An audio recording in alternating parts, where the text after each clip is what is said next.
Well, good afternoon, Belinda. Thank you for agreeing to come along and do this afternoon. We thought this was a topic that's really, really relevant to lots of our business clients, and indeed to all of us, I think, as business leaders. We've been through, I think, what could be said is the most stressful time that perhaps we've seen for many of us for our whole careers, really, the last 6 months, with the pandemic starting, with lockdown, trying to connect to government resources, which was pretty stressful for a number of people, trying to keep our staff motivated or wondering whether they should be put on furlough or whether to bring them back from furlough, and dealing with all their issues, and just wondering in some cases what's going to happen to our businesses, because some people have seen their business halved in size just overnight, others by even more than that. And then some have just been incredibly busy as a result of it. So that's stressed in a different way. So for business leaders, where everybody's looking to you as the head of the business to have all the answers and to soak up all their stress, it's been a pretty tricky time. And I think for those of us that are guys in particular, we're a bit reluctant to admit it, but I know we're all kind of feeling the effects of that. So it was just starting off really with, if you could introduce yourself and then perhaps start us with a bit of a discussion around that topic and what your advice and guidance might be around that. Okay, thank you. Thanks for inviting me along, Rob. It's my pleasure to be here. So I'm a business psychologist, which pretty much means that I bring people and business together for best outcomes and success. And I do that through coaching or working with teams or facilitating workshops to help people find the answers that they're struggling to get to. And yeah, you're absolutely right. I think it's been a very, very tricky time, hasn't it, for all business leaders. I mean, in my business, it's just me, and I have felt the impact as well. But I've got a lot of empathy for those business leaders who had all the responsibility with their people and making those difficult decisions. And keeping their businesses going through all the stresses that COVID has brought to the table. So yeah, and you're right. I think it could be a lonely place for a business leader at the top because everybody's looking to you. You probably, as a business leader, feel you need to be the strength and show calm, even though you might be, your energy might be tapped as well. And I think generally it's a tough place, having your own business, making those decisions, feeling responsible for everything. There's also very often an emotional connection to your business. It feels like your baby that you're bringing up to childhood and into adulthood. And then all of a sudden, all these things are coming with the COVID. It must be completely very, very stressful, I think, for want of a better word. And stress is a good thing in small quantities, but this, I can imagine, has been 6 months. And there's first the initial shock of what do we do, and then working through that, and then things get a bit quiet, and then we're just coming through. We've just come out of lockdown now, but who knows? It's still very uncertain in terms of what's going on, and then got the Brexit thing looming in the background as well. So I think tricky time for leaders, and I think now more than ever it's important for business leaders to look after themselves, look after their own health, because you wake up with a certain amount of energy every morning, and you have to be very choiceful when things are this tricky on where you spend that energy, and also it's not that it's easily said than done, but have somebody that they can talk to, whether it's about their health or whether it's about just a thinking partner, objectively, that can listen to their plans and what they might think is a good thing or not, and just having that sense check with somebody, because trying to do it all by yourself could be just too much stress in the long run. Yeah. So where do you think, where do leaders need to go? Because it's often difficult. I mean, some things you can discuss with your staff. I'm sure people do that. But what about those bigger questions?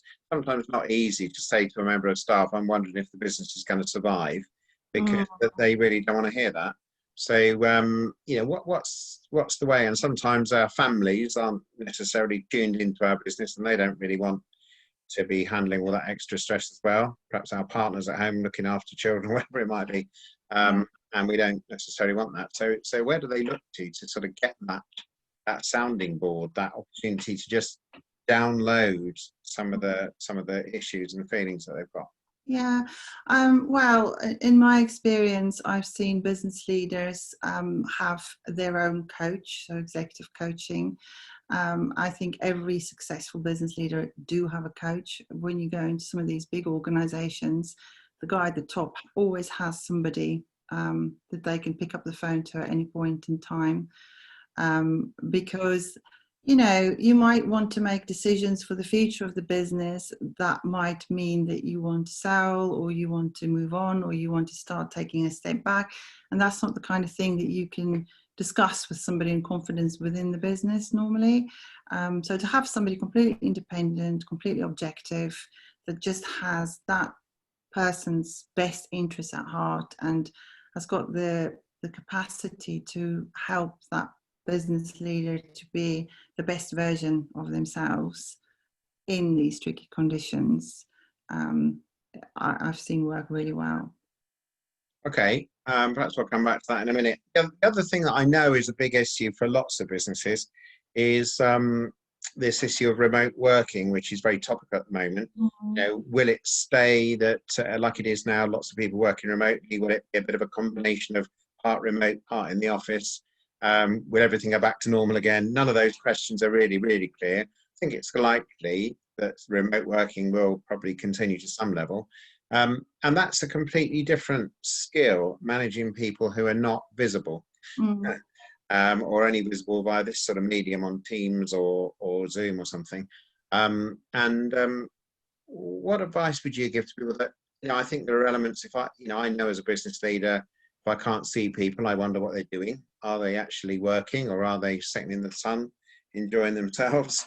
That kind of thing. And also the issue about motivation, because for those members of staff that work for us, because they're on their own, they may be suffering loneliness as well, but we wouldn't necessarily know. So what does a business leader do you think, or what does a business leader need to do to make sure they're sort of getting the best out of remote working staff? I think now more than ever, we all know every good relationship is founded on trust.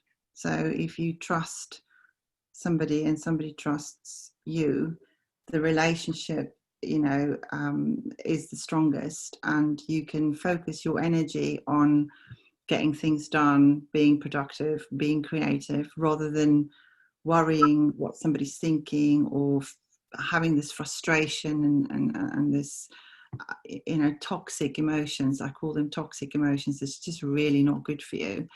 So I think now more than ever, it is all about trust. So setting up or kind of evolving relationships, existing relationships, into a really strong, trusting space is what I would advise as a first focus point. So what would it take to create a trusting relationship with the person? So have a good think of that. I think the other thing is to set up a system in your business where it's very difficult for people not to be productive or not deliver the outcomes that you're paying them to do, basically. So there are clear outcomes is important. Yeah, exactly. I mean, at the end of the day, as long as the outcomes is to the standard that you expect and the targets are being met, then that's what you want as a business leader. So the combination of having the trust and having a system in place that can run self-sufficiently without you having to watch over, follow up, micromanage, that's key. And you link that system to reward and recognition, which is an extrinsic motivator for your employees at the start. But the intrinsic motivation comes from creating an inspiring vision for your people. They need to have something to look forward to and feel a part of. We all want to feel that we belong somewhere as humans, and I think in the work environment, being clear about where we're going, direction of travel, of targets and expectations, and then having that approach with your people where they feel that you care and that they're being listened to. Now, if you are a business leader and you've got loads of people, obviously you're not going to have that personal, strong, trusting relationship with each and every person. So there's different levels. And as part of the system that you can set up, your people managers will have those trusting relationships, and it kind of cascades down. So it depends on the size of your business in terms of what this looks like. But yeah, in a nutshell, having that human connection, not just human interaction, real connection, empathy, and making people feel that if it weren't for them, the business wouldn't be what it is, kind of thing, which is true, because you can't really have a successful business without employees that perform very well. Yeah, I mean, I think we've probably all seen these tools that are starting to come out now. We've heard about them anyway, where you can measure whether somebody's in front of their screen or not, and you can tell whether they've gone to the loo or make a cup of coffee. It feels incredibly Big Brother-ish. I've always believed, when I've measured remote working people, that it's better to measure output than activity, because measuring activity is very stressful, trying to see where somebody is all the time, and it's stressful for them, and it's very sort of parental. Whereas we say, well, you've got to deliver these things by this date, and whether you're doing that at 9 o'clock at night or 3 o'clock in the afternoon, to some degree, doesn't really matter. So measuring output, I think, is much more productive than trying to measure activity. Yeah, and know how to deal with the situation if people are not performing or if people are not okay. So the two topics that we're talking about today come together really closely. So for a leader to be their best personal self, that means they are going to care, they are going to look out, they are going to connect properly, and have the system in place. The combination is win-win. But it sounds easy to say. In the reality, there's all sorts of scenarios, and it usually boils down to the employee not being okay. So having that awareness around mental resilience and putting systems in your organization that creates that and enables that goes hand in hand with having the trusting relationships. Yeah, so just putting all this together, I'm going to go back 20 years in my career. When I got to a certain level, my career was in banking, I got to a certain level, you got an executive coach. And I can remember very clearly sitting in my office being told this by my boss and folding my arms and saying, I really don't need that kind of psychologist couch thing. I'm a big grown up, I can crack on and do my job. I don't need all that nonsense. And 10 years later, I was a massive advocate of that. But what would you say to somebody who would feel that way, that, well, this is all very nice and fluffy if you really need that kind of thing, but it's not really for serious business people? How would you counter that? Well, I would say serious business people are still human, with human feelings and human emotions. And all coaching is not rocket science. Coaching is a safe place where you can go. I believe each and every person have got all the answers. All they need is the space to think about things differently. And what a good coach can do is help them see things in different ways, with different methods. So if we just sit and talk and I say to you, what do you want? You're going to say, oh, I don't know. But if I go through a process with you in terms of what's made you happy, what do you look for, whatever it is, and you can use all kinds of tools and stuff to get the creative thinking going, people, in my experience, generally discover so much more about themselves, and it unlocks stuff that's been keeping them back. So one of the not problems, but one of the challenges I see a lot in coaching is when the individual wants to micromanage and do everything and be in control. So it's that whole, and they're exhausted. And on the one hand, they're crying out, I'm absolutely exhausted. You know, I need a break. And the other hand is, I can't let go. And there's something usually within them that's the barrier that's causing them not to want to let go. So whether that is they don't have the systems in place, so it's more external, or if that's an internal thing, that there's fear that they have to overcome. And through coaching, if it's done properly, it goes to really understand the individual first, and then looking at the system, and then working out how they're going to get to where they want to get to. And that might take on a completely different route once they start thinking in that safe space. And they come out of it feeling really free and inspired and more confident in themselves as well. And just feel that they've got somebody they can talk to, kind of thing. Yeah, absolutely. Well, yeah, I'm certainly a believer in it, having gone through it. I think you need that outside party that can not just be a sounding board, but also just offer some wise counsel sometimes on different topics. They don't need to be in your business, understand the detail of how your business works, but just how you operate. Because you're right, understanding ourselves is probably the first, of the things we have to do, and how we operate and what our stress points are and so on, before we can even begin to think about somebody else's stress points. So it's hugely valuable in my view. So there's a couple of ways that people can look at this a bit more. We've got a couple of workshops that you're leading for us coming up. One is on the 16th of September, and one is on the 21st of October. You can find either of those via our website, or by talking to your Inspire Relationship Manager and get booked onto those and find out a bit more detail about them. Do you want to just mention briefly what those two are going to cover, Belinda? Yeah, so the one on the 16th of September, which is a couple of weeks from now, the focus is on mental resilience, and it will basically be an opportunity for people to come and ask any question they might have for themselves and for their business.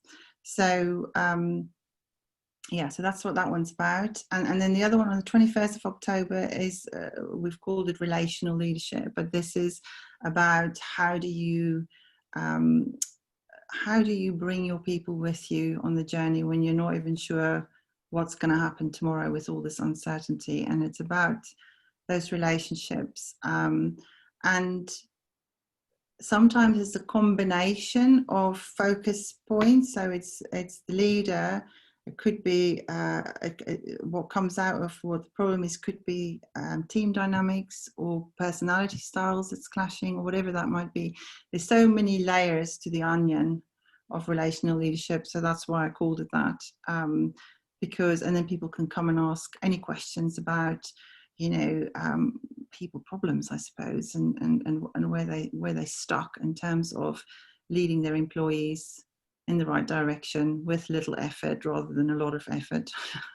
That's really valuable. I think anybody who employs staff and says they don't have any people problems is probably kidding themselves in some way. I've yet to see a situation where there are never any so-called people problems, even if the person that's the problem is you. We have to be open to that too. Okay, and then similarly, if anybody wanted to explore a bit more on a one-to-one to discuss how that might work for them in their business, I guess you'd be happy to have a chat. That wouldn't necessarily cost them any money to have a quick chat with you to talk about how that might work for them. Yeah, absolutely. The first free consultation, absolutely. So I do have a website called BelindaWestwoodConsulting.com, but it's just like a holding page for now. I'm more active on LinkedIn, so that people can find me on LinkedIn, or they can email me. Very easy email to remember: Belinda@BelindaWestwood.com. Yeah, is great, or indeed come through your Inspire Relationship Manager and we can put you in touch if that's easier. Yeah. We're looking forward to those 2 workshops, Belinda, and thank you for doing those. Yeah, thank you for your time this afternoon. My pleasure. We hope that's perhaps given people a bit of an appetite to explore the topic further. Perfect. Thank you. Thanks, Rob. Thank you.